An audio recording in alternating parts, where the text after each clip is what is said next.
लेकिन उस बगिया में एक अनोखा रंग आया है। ठंडी ठंडी हवा चल रही है। सखियां बोली और बहना आगे बढ़ो, आगे बढ़ी है ना। जने तीनों कदम बढ़ाई है, जय परमहंस समझ आई है।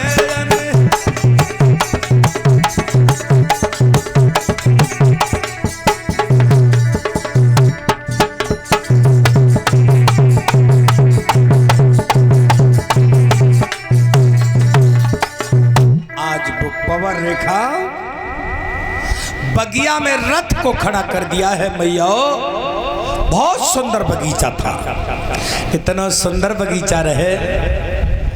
उतर के सब सखियां बगिया को घूम के देख रही हैं, लेकिन अब बगिया में ठंडी ठंडी हवा चल रही है। ठंडी ठंडी हवा चल रही है, मैया कोयल कूक रही है।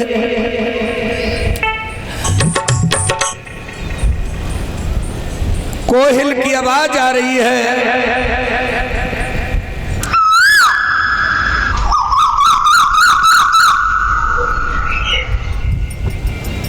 पपिया पेव पेव कर रहे हैं।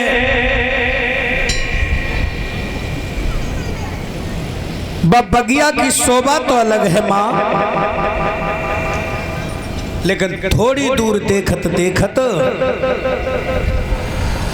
पीछे रह गई। लेकिन सखियां बात नहीं अगेला लेकर गई। सखियां अगेला लेकर गई तो पवन रेखा पीछे रह गई थी।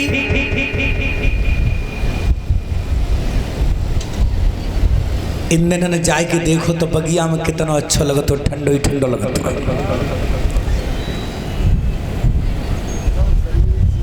उसी बगिया में आंधी का झकोरा आ गया।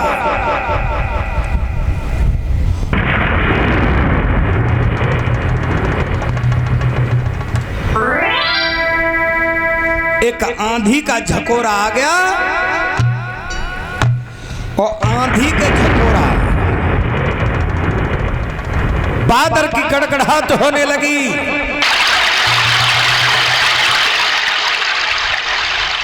बादल गरज रहे हैं मैयाओ। पवन रेखा डरने लगी।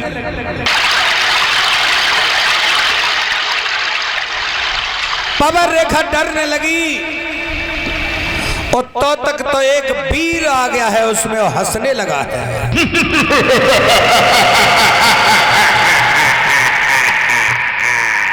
दोबारा फिर हंसने लगा।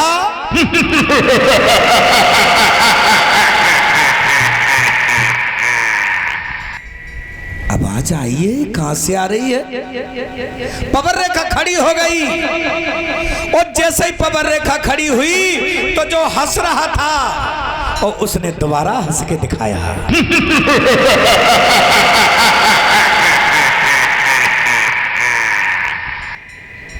हंस के एकदम उसने रूप बदल लिया और रूप बदल के कहने लगा, पवन रेखा डरो मत। अरे बिल्कुल मत डरो, चिंता ना करो, मैं हूं।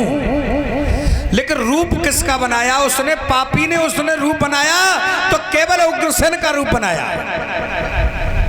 उग्रसेन का रूप बना करके, उग्रसेन का रूप बना करके मैया और सामने आ गया, कहने लगा है, भद्रे क्यों डर रही हो? चिंता मत करो, बिल्कुल मत डरो। मैंने जान लिया था कि मेरी पवन रेखा आज वहां बगिया में गई है तो मुझे जाना चाहिए। तो जैसे ही उग्रसेन का रूप बना करके पहुंच गया है, पवन रेखा कहने लगी है, पिया तुम आ गए? हाँ मैं आ गया। डरिए ना, बिल्कुल मत डरिए। क्या बोला है वो नीच?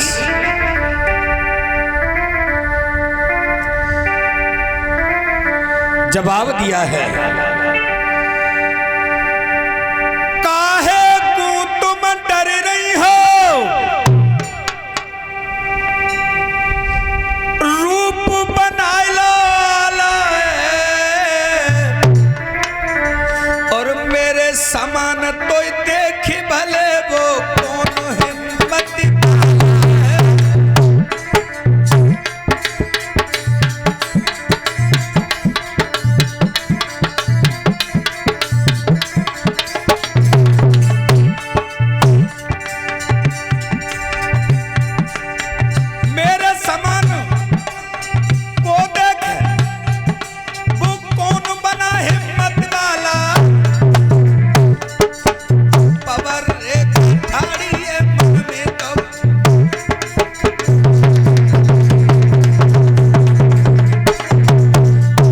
मत करे, मैं हूं तो कोई नहीं तुझसे कोई टच कर सकता।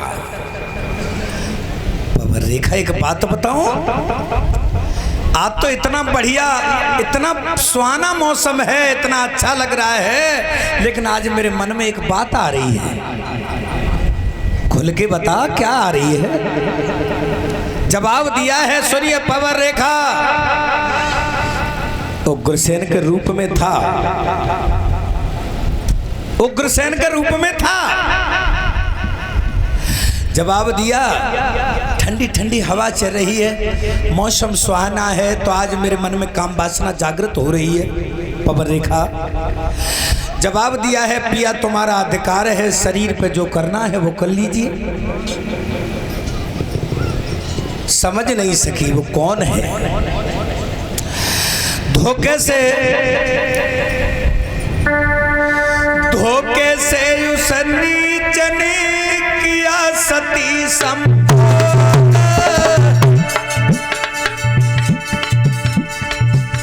क्या हुआ मैया?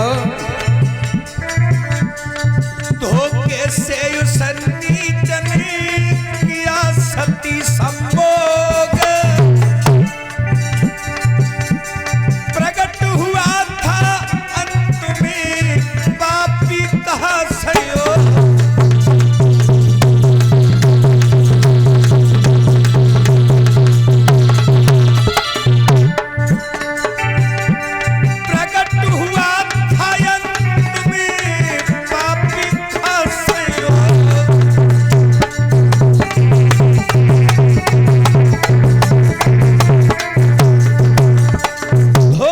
उस पापी ने पवन रेखा के साथ में छल कर दिया। पवन रेखा ने मन में विचार किया कि ये मेरे पति होते तो ऐसा नहीं करते, लेकिन ये कौन है? ऐसा कौन है जो आज मेरे साथ इस बगिया में आया है? उस रूप को बदल लिया उसने, रूप बदल के, और वो दुर्मिलक नाम का राक्षस मन में विचार करता है कि जाए असली रूप तो दिखाई दूं मैं कौन हूं। तो दुर्मिलक नाम का राक्षस और असली भेष में सती मैया पवन रेखा के सामने खड़ा हो गया और कहने लगा है, पवन रेखा तेरी गोद खाली थी, आज वो गोद भर चुकी है। आज तेरी गोद भर गई, लेकिन क्या बोली थी वो सब पवन रेखा?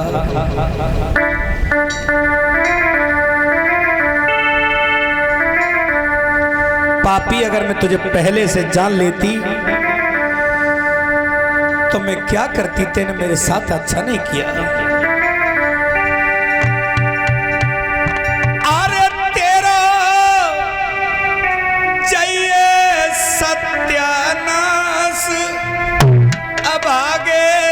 धर्म बिगाड़ो मेरा,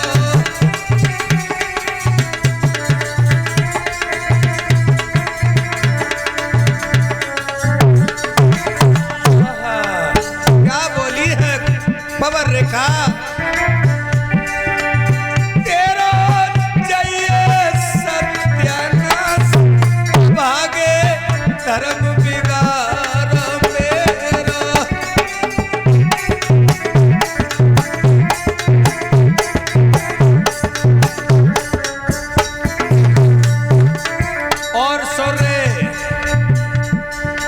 अत्याचारी में जान लेती, जो पहले जान में लेती, तेरा भस्म कर देती। जो पहले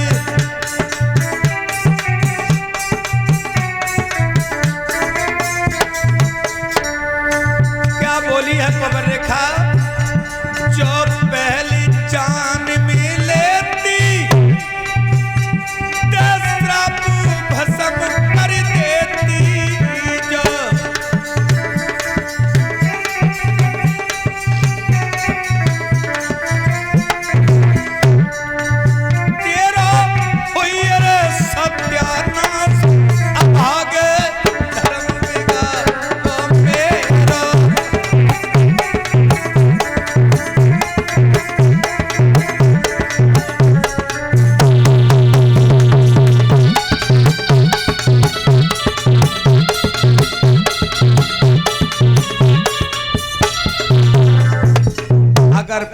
ऐसे में जान जाती तो नीच तुझे शराप दे के भस्म कर देती।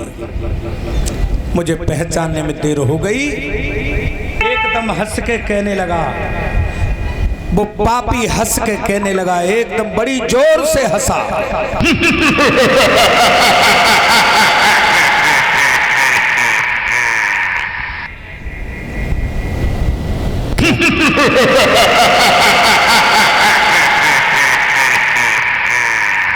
क्या कर रहे हो? ओए पवन रेखा, क्या मैंने तेरे साथ में बुरा किया है? तेरी कोख खाली थी, तेरी आज गोद भर गई। अरे तू मुझे क्या जला देती, क्या भस्म कर देती। लेकिन वो नीच कहने लगा है, सुन पवन रेखा, तेरी कोख से कैसा बेटा पैदा होगा? मेरे समान योद्धा होगा, उसे कोई हरा नहीं पाएगा। और राजा नर की बात कहा, बत इंद्र हार के